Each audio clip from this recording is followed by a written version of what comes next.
যখন মক্কার মুশরিকরা দারুণ নাদোয়ায় বসে নাউজুবিল্লাহ নবী মুহাম্মদ সাল্লাল্লাহু আলাইহি ওয়াসাল্লামকে হত্যা করার চূড়ান্ত সিদ্ধান্ত নিল, তখন আল্লাহ তাআলা তার প্রিয় নবীকে হিজরতের নির্দেশ দিলেন।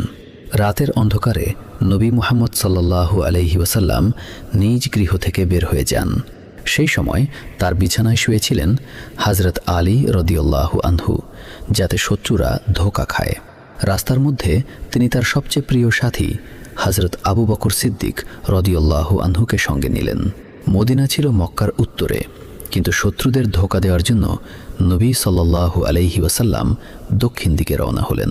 সেখানে একটি পাহাড় ছিল যার নাম জাবালে সাউর, জাবাল থাউর। পাহাড়টি ছিল অত্যন্ত উঁচু এবং তার পথ ছিল খুবই দুর্গম। পাহাড়ের চূড়ায় ছিল একটি ছোট গুহা।